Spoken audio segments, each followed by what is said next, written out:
Donc alors on a dit, donc dans notre projet, donc on va créer euh, un site de commerce électronique constitué d'une seule page dans laquelle on va vendre des produits.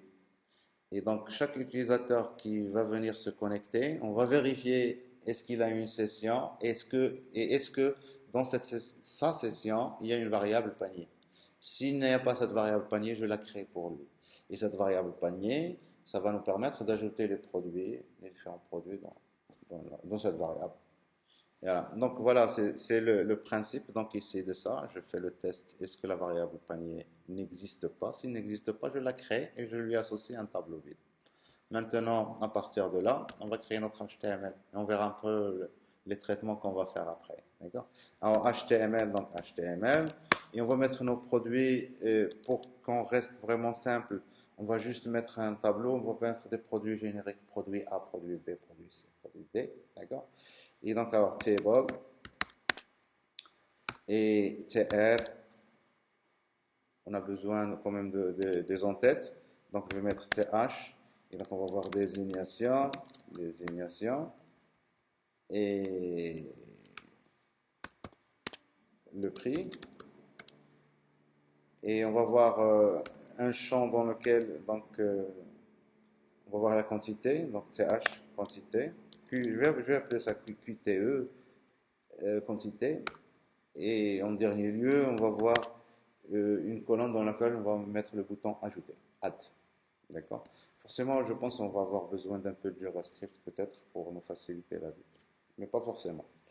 Alors donc ça c'est la première ligne. Après, donc nous allons voir nos produits. Et donc nos produits, donc chaque produit va être dans une ligne.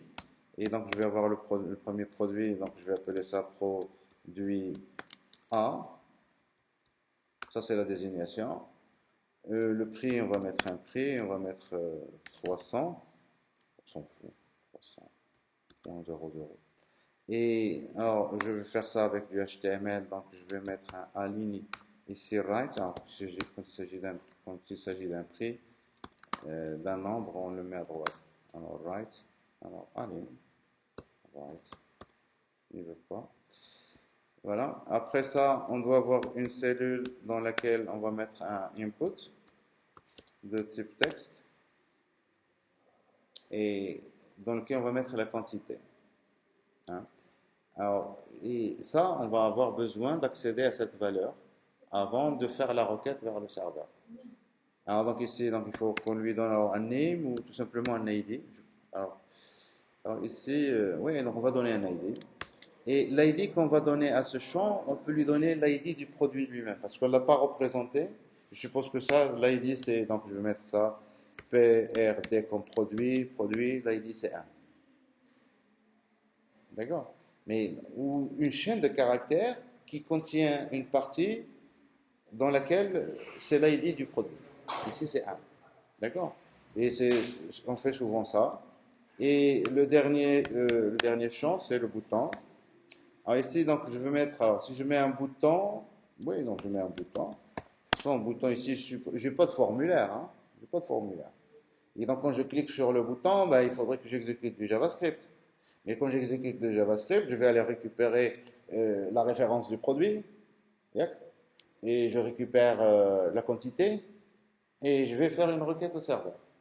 Ou tout simplement, je fais une redirection vers le serveur. On verra.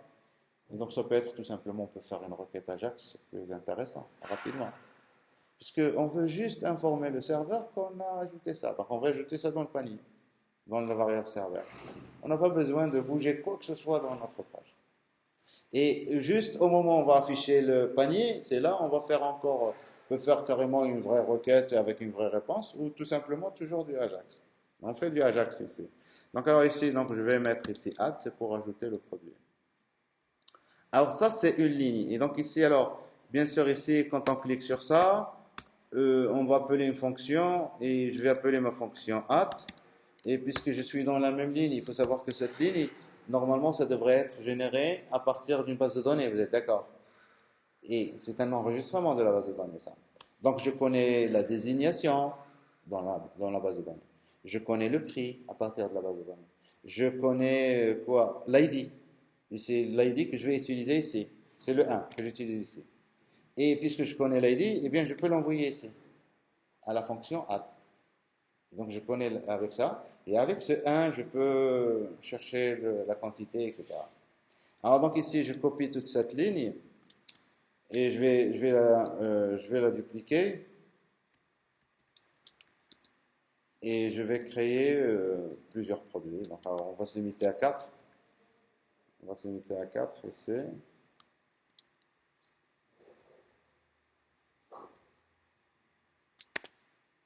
Bon. Alors, ça. Voilà. Alors, la première ligne, c'est produit 1. La deuxième ligne, c'est produit 2. Et donc, je dois modifier ça. Ici, 2. Et là, 2. Et on va modifier quand même ici le nom du produit. On va appeler ça B. Et là, on va mettre 400 dirhams. C'est des dirhams.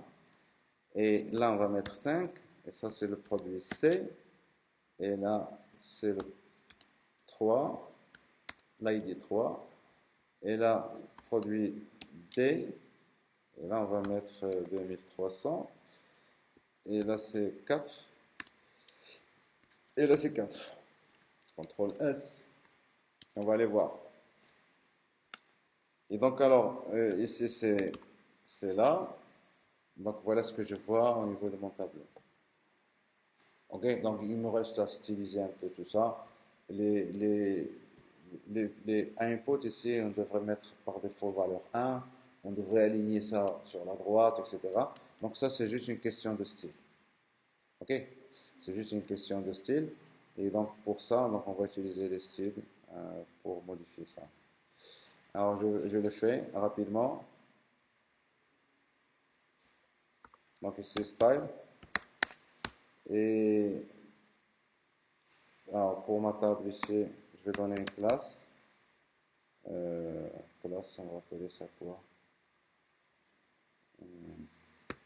Oui, donc liste. Ouais, la liste. Et donc ici, point liste. Alors, point liste, ça c'est pour le tableau. Et donc, pour mon tableau, on va mettre.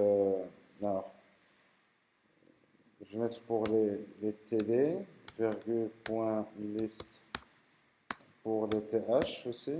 On va mettre une bordure, border. 2.1 pixel solide et je vais mettre ça en gris.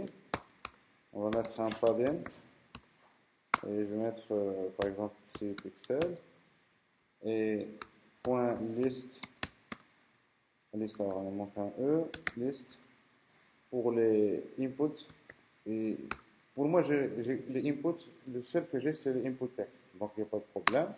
Et donc là, on devrait, alors CTRL Z, on va mettre l'alignement, donc c'est text align right, il faut aligner à droite. Et deuxième truc, on va changer le width, pas Windows, width, et on va mettre par exemple 30 pixels. On essaye ça rapidement, qu'est-ce que ça donne? C'est pas mal. Il faudrait maintenant, juste pour toutes les inputs ici, il faudrait qu'on ajoute value égale à 1 pour voir le align, CTRL C. Alors, on devrait ajouter ça ici, CTRL V, là, là, c'est tout, CTRL S. Et donc on devrait avoir valeur égale à 1. Je vais leur parler. Et à partir de maintenant, donc à chaque fois que je fais add, eh bien, j'appelle une fonction JavaScript qui s'appelle add. Donc, il faudrait qu'on crée cette fonction. Et au final, même le script JavaScript, le style CSS, il faut externaliser ça dans des fichiers à part. Et donc, pour moi, pour le moment, je peux faire ça ici. Je crée ma fonction JavaScript add qui admet un seul argument. Pour moi, c'est l'ID du produit. Et qu'est-ce que je vais faire dans add? Je récupère. Donc là, j'ai l'ID. Je dois récupérer la quantité. D'accord? Et je dois faire une requête vers le serveur pour lui dire d'ajouter dans le panier pour l'utilisateur courant. C'est ce qu'on va faire après. D'accord? Hein? Et bien sûr, donc alors les stocks ici, on ne va pas les prendre en considération puisqu'on a tout codé en dur. Et donc ici, parce qu'on n'accède pas à la base de données. Mais bien sûr, donc si on accède à la base de données, euh, il faudrait peut-être même dans la table produit qu'on ajoute, je sais pas moi, donc peut-être une colonne qui a un nombre de produits qui sont en cours de commande. Parce que c'est pas encore validé, hein. Donc si je supprime, ça veut dire que j'ai vraiment vendu. Et là, donc, il faudrait savoir quand est-ce qu'on va supprimer, on va réduire la quantité au niveau de la table produit. Est-ce que c'est uniquement au moment où je vends ou là, est-ce que c'est un peu ce... Bon. Donc, on continue après. Donc, alors, on va continuer. Donc, on avait dit, alors, on a les produits. Chaque produit est caractérisé par sa désignation, son prix, et on a un champ input ayant l'ID, contenant l'ID, hein. Euh, et quand on appuie sur le bouton add, on appelle la fonction add, fonction JavaScript. Alors la fonction JavaScript, je l'ai créée ici, add ID. Et qu'est-ce qu'elle va faire? Donc alors on peut faire du Ajax si on veut. On avait dit Ajax, donc dans un premier temps, on ne fait pas d'Ajax. C'est pour juste qu'on comprenne comment ça marche. Ou après, si vous voulez, on fait Ajax. D'accord. Alors, donc ici, je vais faire. Donc, je vais récupérer la valeur, la quantité. Donc, QTE, c'est égal document.query selector ou get element by ID. Get element by ID. Et l'ID, je sais parce que moi, mes inputs ici, je leur ai donné préfixe PRD underscore, hein, l'ID. Et donc ici, je fais PRD underscore plus ID. Et là, je récupère l'objet point value pour lire la valeur. Et là, j'ai la quantité. Maintenant, il suffit que j'envoie ces informations au serveur. Et donc, pour envoyer ça, donc, on peut utiliser l'objet location, point href égale, et donc on va envoyer ça à une page qui se trouve sur le serveur, c'est une page PHP qui va nous permettre d'ajouter, je vais l'appeler add.php, et je vais mettre comme query string, je vais mettre l'ID du produit, ID égale, plus ID, plus, et je vais ajouter, et donc je vais mettre le et commercial pour séparer, et je vais mettre la quantité, donc je vais appeler ça QTE égale, et là la quantité c'est QTE. Et donc au niveau du serveur, je dois avoir une page qui s'appelle add.php et dans laquelle je peux récupérer à l'aide de la méthode, à l'aide des objets, des tableaux variables super globales, $_get, je peux récupérer l'ID et je peux récupérer la quantité. Hein? Il manque un plus, oui. Ouais. Plus, plus. Alors, donc je crée mon fichier add.php, add.php, et dans ce fichier, je récupère l'ID égale $_ get de ID, virgule, et je récupère la quantité, c'est QTE, QTE. Et je dois ajouter ça à la session de l'utilisateur. Et donc la session de l'utilisateur, donc il faut démarrer la session. Et j'ajoute ça au tableau de l'utilisateur. Ici, si je suis ici, normalement, c'est que l'utilisateur a déjà la variable panier. Et donc $_session de panier de ID égale QTE.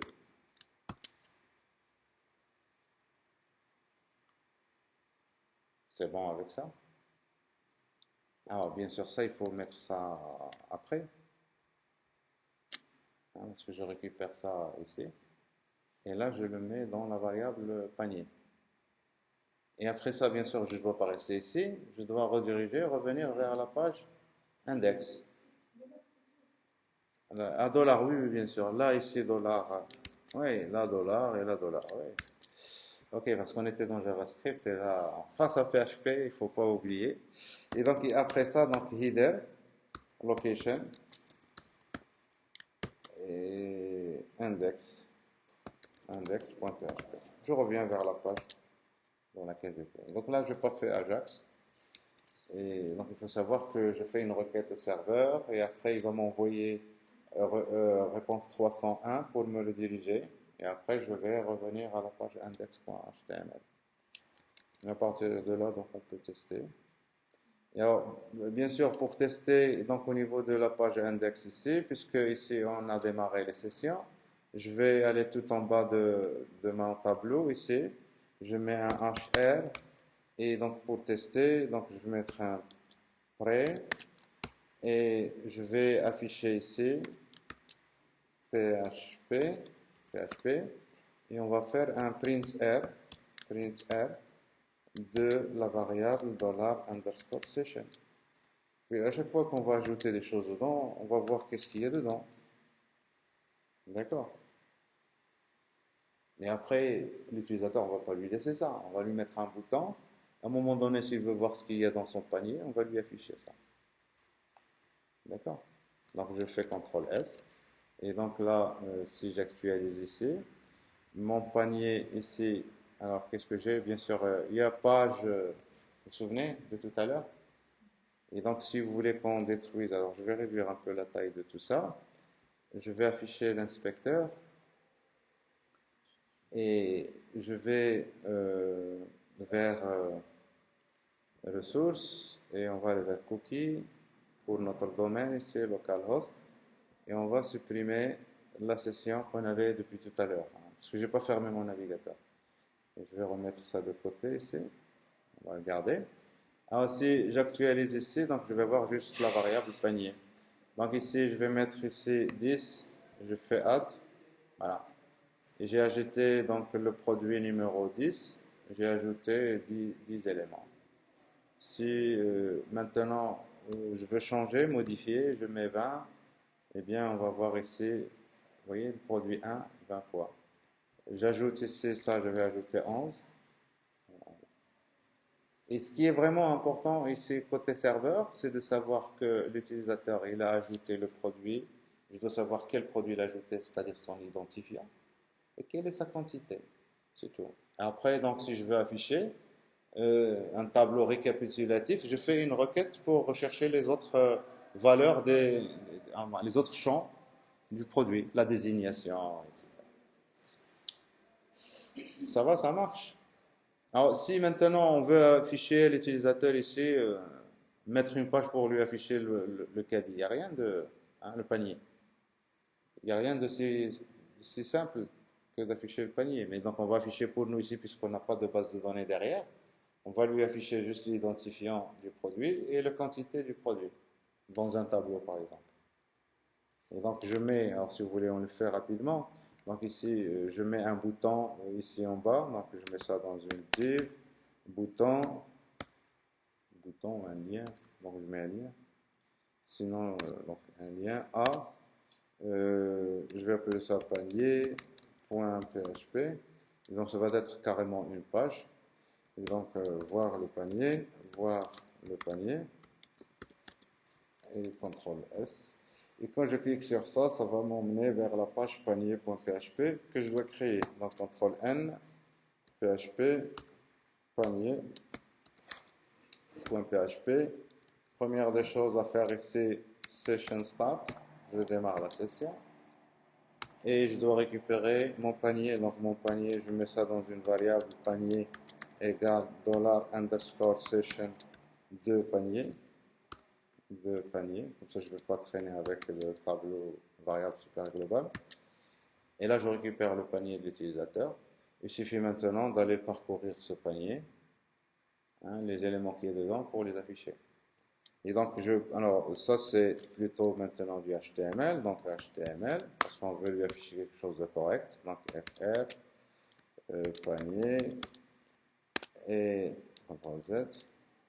Et après ça, donc ici, on va lui faire ça dans un tableau, table. On va mettre les attributs directement, border 1, cell, cell padding, je sais pas moi, 6. TR, j'affiche deux informations, les informations que j'ai, donc CTRL Z, TH, et je lui affiche l'ID et la quantité. C'est tout ce que j'ai. Sinon, il faudrait avoir la base de données pour aller chercher tout ça. Donc, ici, c'est la quantité, l'ID et la quantité. Et donc, alors, pour faire ça, donc, on va faire une boucle ici, donc ça doit être du PHP, PHP, et on va parcourir le tableau. Donc on avait dit la structure c'est for each et le mon tableau c'est $panier as, et donc ici donc on va dire ici produit. Chaque tour de boucle je vais avoir un produit et là je mets deux points et je ferme le for each, php and for each and for each. Et chaque tour de boucle, je crée une ligne. Et dans la ligne, je crée une TD. Et dans la TD, j'affiche ici produit. Alors, donc ici, donc il faudrait que j'affiche pas le, c'est pas produit. Il faudrait que j'accède aux clés et aux valeurs. Donc je vais écrire les choses. Donc ici, c'est ID. Hein. C'est comme ça que j'ai structuré mon tableau. Puis TE. D'accord? Et donc chaque tour de boucle, le premier, j'affiche ici le ID. Et je ferme PHP. Et j'ai une deuxième ligne, j'affiche ici le QTE. Et c'est tout. Et donc si je teste ça, eh bien ça devrait nous afficher normalement tous les produits qu'il y a dans le panier. Et si on veut, donc on peut ajouter, effacer le panier et tout ça, donc on peut ajouter des trucs comme ça. Mais l'idéal, c'est de faire du Ajax pour ça. Parce que c'est vraiment toutes ces requêtes qu'on va faire, on les fait pour faire une action bien déterminée. Donc, vous voyez ici le panier, qu'est-ce qu'il y a dedans? Il y a le produit d'identifiant 1 à quantité 20, 3, 11. Si je reviens et j'ajoute par exemple ça, je mets ici 234, je fais add. Si je vais voir le panier, eh bien je vais trouver le produit, il a été ajouté. Alors, ajoutant un bouton dans index, vider le panier. Donc je copie ça. Et je fais ici, on va mettre ici vider.php. Et qu'est-ce qu'on va trouver dans vider.php? Qu'est-ce qu'on va trouver? Quelque chose, je copie ça, CTRL-C. Donc je vais créer le fichier vider.php. Donc php, vider.php. Et je suppose que j'ai tout copié. Alors, je démarre la session. D'accord? Et vider le panier, c'est tout simplement faire ça. Et revenir. Effacer ce qu'il y a dans le panier. CTRL S. Je reviens ici. J'ai toujours mes produits, hein, donc je peux aller voir mes produits, je les ai toujours. Je reviens, j'aurais pu mettre un revenir. Hein. Et donc là, si je fais vider le panier, bien le panier est vidé. J'ajoute ça, j'ajoute ça, j'ajoute ça, je vide. Oui, je vide. J'ai gardé voir, donc il faut mettre vider au lieu de voir. Alors ici, c'est vider. Vider le panier. Après, si vous voulez faire du Ajax, vous voulez qu'on le fasse? Hein? Oui, donc on le fait, allez.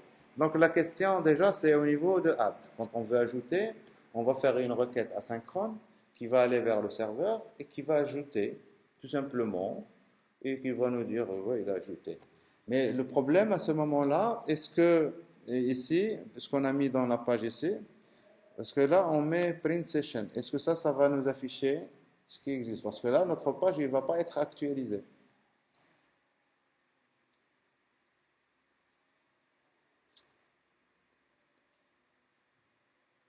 Vous comprenez ce que je dis ou non? Vous ne comprenez pas. Ma page, alors, si on fait du Ajax, ça veut dire que la fonction add ici, il va faire une requête asynchrone. Je ne vais pas modifier, je ne vais pas quitter ma page index.php. Je vais rester dans ma page index. Il est dans le navigateur. Je fais une requête vers le serveur. Je modifie la variable session. D'accord? La variable session, il se trouve sur le serveur. Ma page, puisqu'il n'a pas bougé, est-ce que ce qui est affiché ici va changer? C'est ça ma question. Non. Pour changer, il faut recharger la page index.php. Maintenant, on ne recharge plus. Donc ça ne va plus marcher, vous êtes d'accord? On le garde quand même pour voir. Maintenant, donc on va faire une requête Ajax. C'est très simple les requêtes Ajax comme on les avait vues. Donc il faudrait que je fasse une. Donc on va faire une requête vers un autre fichier. Je garde add.php et je vais faire add1 add ajax.php. D'accord? Alors donc on va faire donc je commande ça. On commande ça. CTRL Z. Voilà. Et donc alors, pour créer une requête Ajax, var xhr égale, si vous vous souvenez, new xml http request. Ça, c'est la première des choses. xhr, maintenant xhr.open. Et qu'est-ce qu'on va... Donc, on va faire une requête vers un fichier. Et donc, le fichier auquel on va faire la requête, c'est... Il s'appelle comment? C'est, donc, on a dit add Ajax, qu'on va créer. Hein? Add ajax.php. D'accord? Ça, c'est la première des choses. Mais ici, il faudrait que j'envoie les paramètres. Alors, bien sûr, à open, il faut donner la méthode. D'abord, c'est get. Et deuxième, l'URI. D'accord? Alors, donc ça, je vais appeler ça URL. X, URL. Et en troisième paramètre, ici, on donne true, ça veut dire qu'on veut faire une requête asynchrone. Ah, il se trouve qu'ici, au niveau de l'URL, puisque je vais utiliser get encore une fois, il faut que j'envoie les paramètres directement. C'est ça les paramètres. Alors je vais donc prendre ça et je vais le déplacer, je vais le mettre avant, tout en haut ici. Et je vais enlever le commentaire ici et là. Alors.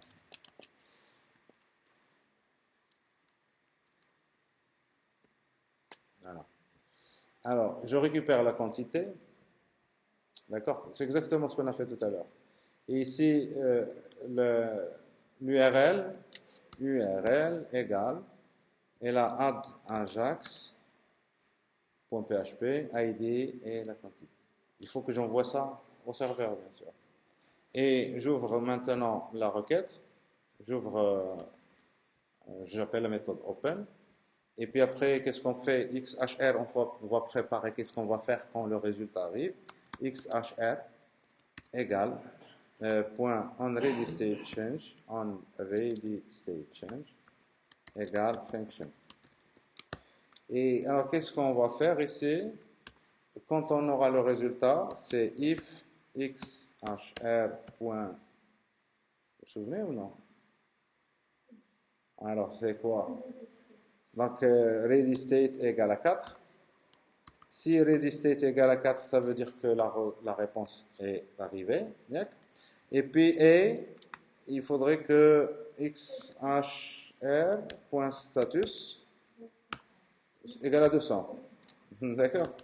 Alors, dans ces cas-là, ça veut dire que c'est bon. D'accord? Alors, si j'ai la réponse, c'est ici, donc c'est parfait. Maintenant, qu'est-ce qu'on va envoyer à partir du serveur? Qu'est-ce qu'on va envoyer à partir du serveur? Eh bien, il faudrait qu'on envoie, comment ça s'appelle? Il faudrait qu'on envoie le contenu du panier. Vous comprenez? Il faudrait qu'on envoie le contenu du panier. Et c'est parce que je fais une requête, je modifie le panier, le serveur. Et donc le panier a été modifié. Ben, il faudrait que je renvoie le contenu du panier. Le client, comme ça, je vais pouvoir l'afficher. C'est une manière de faire. Hein. Donc, alors ici, je vais faire juste console. Alors console.log Et ici, on va loguer quoi? On va loguer la réponse qu'on va récupérer, xhr.responseText. Tout simplement. Et bien sûr, pour qu'on voit les choses, alors après ça, ben, il faut envoyer la requête. C'est xhr.send. Send. Et c'est tout. Et donc là, ma requête, donc ici, je l'ai préparée, je l'ai envoyée, et là, ça devrait marcher. Maintenant, il faudrait qu'on crée cette page, addajax.php. Donc, on va créer cette page. Et ici, dans cette page, qu'est-ce qu'on va faire? Exactement comme on avait fait ici, dans add. Il faudrait qu'on démarre la session. Bien. Je copie ça. Add Ajax. CTRL V. Il faut qu'on démarre la session. Il faut qu'on récupère l'ID. Mais on l'a envoyé par Ajax. Il faudrait qu'on récupère la quantité et qu'on ajoute ça dans la session. D'accord? Maintenant, je veux envoyer une réponse au client. Réponse à la requête Ajax. Eh bien, la réponse, eh bien, je vais envoyer la variable session, le contenu de panier. Le contenu du panier. Et pour l'envoyer, eh bien, je vais le sérialiser en JSON. Et donc, le sérialiser en JSON, eh bien, tout simplement, c'est JSON. Et c'est l'occasion de voir ça. C'est en code. JSON en code. Et donc, je lui ai dit $_session de panier. Et donc, on va voir qu'est-ce qu'il va nous envoyer de l'autre côté. Voilà. Cette variable. Je vais la récupérer de l'autre côté. Je veux pouvoir construire un affichage donné pour ça. C'est bon? Je récapitule. Au niveau d'index, maintenant, quand je clique sur le bouton add, d'accord, j'appelle la fonction add. Et la fonction add, il va faire une requête asynchrone. Donc ici, je récupère la quantité qui est dans le champ. Hein, et je crée mon URL de façon à ce que je puisse récupérer ces données au niveau du serveur avec le tableau $_get. Et après, donc, je crée ma requête, j'envoie. Et quand je récupère la réponse, je l'affiche dans la console tout simplement. Et donc, j'affiche qu'est-ce qu'il y a dans le panier. Alors, j'actualise maintenant pour recharger la nouvelle version. Maintenant, alors, au niveau pour mieux voir ça, donc on va déjà effacer, alors, vider le panier, c'est simple ici. Donc, on a déjà vidé le panier, ça vide le panier. Mais je vais ajouter ça maintenant, 10, et je vais afficher la console. Alors, je fais, voilà, alors ça m'a rien envoyé. Je teste encore, ça n'a rien envoyé.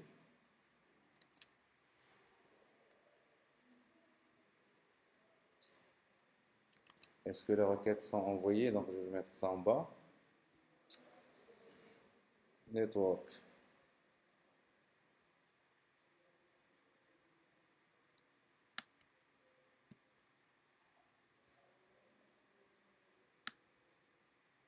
Voilà. Donc, les requêtes, ils sont envoyées.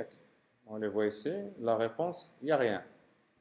Dans la réponse, j'ai pas, oui, oui, c'est normal. Hein. Qu'est-ce qu'on a fait ici dans Ajax? Ben, c'est pas JSON, il faut mettre echo. Il faut écrire dans la sortie.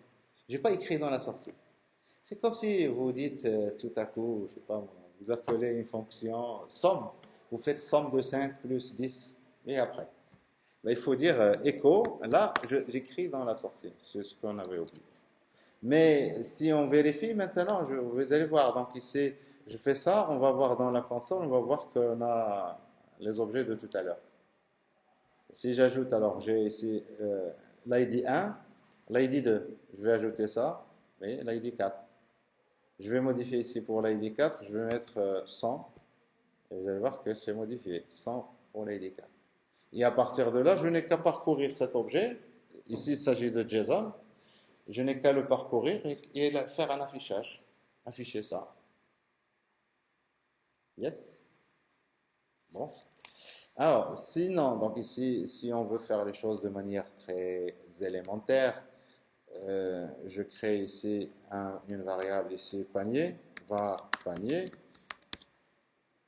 égale. Il s'agit alors, mon panier ici, il m'a envoyé un objet. D'accord? Et au niveau en code JSON, je peux lui dire de m'envoyer un tableau au lieu d'un objet. Mais c'est pareil, mais. Et donc, il s'agit d'un objet.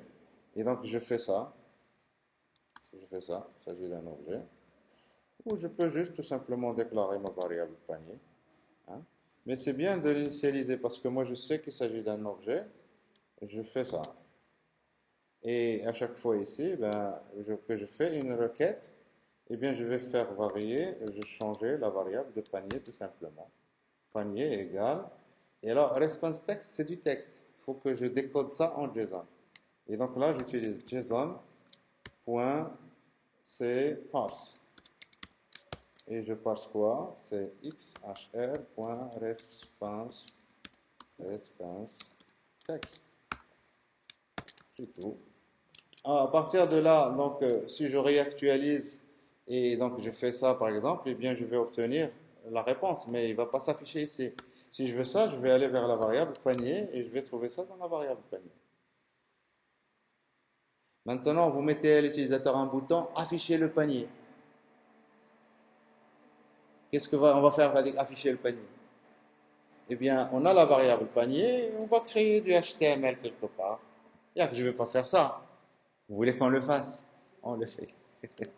Allez, on le fait. Donc ici, regardez, donc ici, la variable panier, elle contient tout ce qu'il y a dans le panier. Vous voulez que l'utilisateur ait le loisir d'afficher son panier, eh bien, vous allez lui ajouter par exemple un lien ou un bouton, comme ici. Donc, je vais mettre maintenant un bouton. Et donc, je fais ici encore une div. Hein. Div, c'est pas bouton.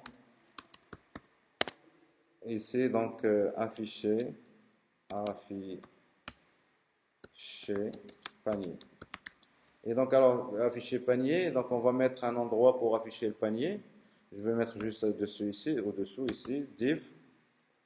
Euh, je vais donner l'ID panier. Et on va afficher, de manière très simple, quantité, euh, plutôt ID, quantité. Et on revient à la ligne.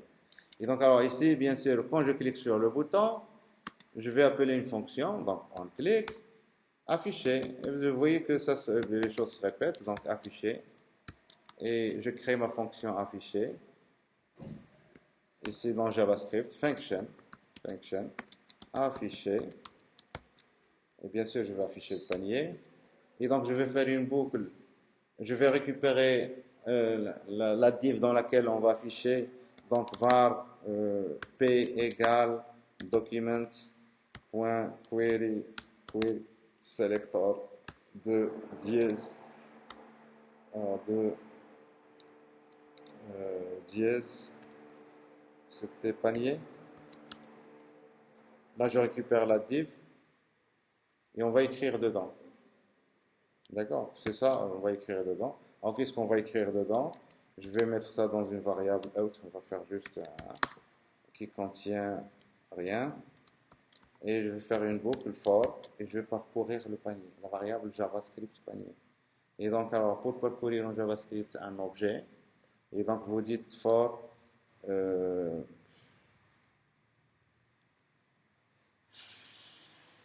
alors, donc, je vais appeler ça K in panier, la variable panier. Je parcours le panier. Alors, ici, chaque tour de boucle, K, ça va être la clé dans l'objet. Et panier, c'est l'objet. Et donc, si je veux avoir la valeur, c'est panier de K à l'intérieur de la boucle. Et donc, alors ici, je vais mettre ici out, la variable out, plus égal. Et je vais ajouter K, c'est l'ID, la clé. J'ajoute quelque chose, hein, donc une chaîne de caractères séparatrice. Donc moi j'ajoute 2 points, plus, et j'ajoute panier de K. Et j'ajoute plus, et on va ajouter un BR pour revenir à la ligne. Donc chaque tour de boucle, j'ajoute l'ID, K ça va être l'ID, Et panier de K, ça va être la valeur, c'est la quantité. Et ça va m'afficher le panier. Enfin, ça va m'ajouter ça dans la variable out. Et puis p.inner html. On peut faire ça de plusieurs manières. On peut utiliser jQuery, ça va être beaucoup plus. Et donc, égal out.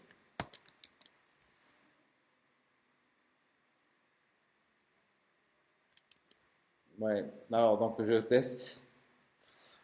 Je ferme ça pour le moment, on n'a plus besoin. Donc, alors, ici, maintenant, il faut que j'appuie sur panier et ça devrait m'afficher panier. Alors, ça n'affiche rien. Ça veut dire qu'il y a quelque chose qui ne va pas. Donc, j'inspecte pour voir s'il n'y a pas d'erreur. Alors, la console. Il n'y a pas d'erreur dans la console. Quand je clique, je vérifie. Quand je clique sur le bouton, j'appelle la fonction afficher.